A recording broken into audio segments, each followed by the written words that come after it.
वाद्यों के अध्ययन में आज का हमारा दूसरा टॉपिक है बांसुरी। वंशी या बांसुरी यह वाद्य सुशिर अर्थात फूंक से बजने वाले वाद्यों में प्रमुख है। सुशिर वाद्य के दो प्रकार होते हैं। पहला जिसमें हवा श्वास से दी जाती है और दूसरा जिसमें हवा धमनी से अर्थात कृत्रिम साधन से दी जाती है। सांस द्वारा दी जाने वाली हवा या तो मुंह से अथवा फूंक से दी जाती है या नाक के छिद्रों द्वारा दी जाती है।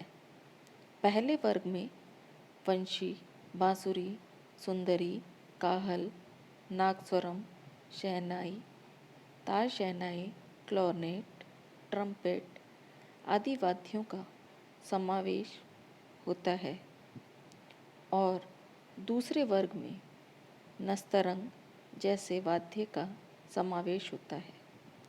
हारमोनियम तथा पियानो ऐसे सुशिर वाद्य हैं जिनको बजाने के लिए धमनी के माध्यम से हवा दी जाती है। वंशी जैसे वाद्यों में मुख्यतः 3 भाग होते हैं। पहला मुखनालिका, इसे रीढ़ भी कहते हैं। दूसरा नली तथा तीसरा नली में बने हुए छिद्र। सबसे पहला है मुखनालिका। मुखनालिका से जो हवा फूंकी जाती है वह उससे नासिका के रिक्त स्थानों में ध्वनि का प्रकंपन उत्पन्न होता है और वह नलिका छिद्रों के माध्यम से संगीत की ध्वनि उत्पन्न कर देती है। वंशी की मधुरता बहुत कुछ उसकी लंबाई, नलिका का आकार, छिद्रों की संख्या तथा उसकी परस्पर दूरी पर निर्भर करती है। बांसुरी प्राय वेणु अर्थात बांस, लकड़ी, चंदन, लोहा, कांसा तथा पीतल से बनाई जाती है। बांस से बनी वंशी की ध्वनि लकड़ी या धातु की बांसुरियों से अधिक गंभीर एवं मधुर होती है। इसको तिरछा रखकर बजाया जाता है। स्वरों के छिद्र के ऊपर के पृष्ठभाग पर समान अंतर से बनाए जाते हैं। यह आकार में लंबी और कुछ भारी होती है। इसको बजाने के लिए फूंक भी अधिक देनी पड़ती है। इसकी अपेक्षा बांसुरी आकार में हल्की और छोटी होती है और बजाने में भी सुविधाजनक होती है।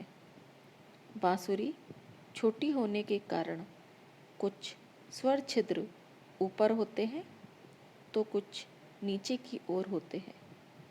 इसकी ध्वनि वंशी की अपेक्षा कुछ तरल एवं तेज होती है। पाश्चात्य देशों में बांसुरी अलग अलग स्वरों के हिसाब से बनाई जाती है, जैसे ए, बी, सी और डी। इसके द्वारा बांसुरी का स्वर क्षेत्र तथा उसकी आवाज़ की जाति निर्धारित होती है। फूंकने तथा लाने और ले जाने की सुविधा की दृष्टि से तथा टिकाऊपन की दृष्टि से बांसुरी अधिक पसंद की जाती है। वंशी वादन की प्रथा ईसवी पूर्व शताब्दियों से रही है। प्राचीन चित्रों, शिल्पों एवं ग्रंथों में इसका उल्लेख स्पष्ट करता है कि यह वाद्य प्राचीन काल से लोकप्रिय रहा है। लोक संगीत के अंतर्गत वंशी 3-4 स्वरों की रही है। वहाँ से लेकर 7 स्वरों वाली वंशी तक का विकास हमारी संस्कृति के विकास का द्योतक है। भरत के नाट्यशास्त्र में इसकी रचना तथा वादन शैली के संबंध में विस्तृत जानकारी पाई जाती है। मतंग के द्वारा इस वाद्य में कुछ सुधार किए गए और संभवतः धातु निर्मित वंशी का प्रचार इन्हीं के द्वारा हुआ। मतंग के द्वारा वंशी पर ग्रंथ लिखा जाना प्रमाणित है, किंतु यह ग्रंथ आज उपलब्ध नहीं है। इसके प्रमुख वादकों में स्वर्गीय पन्नालाल जी घोष, श्री देवेंद्र मुंडेश्वर के नाम लिए जाते हैं। जो स्थान शहनाई में बिस्मिल्लाह खां साहब का है, वहीं वंशी वादन में पन्नालाल घोष जी का है।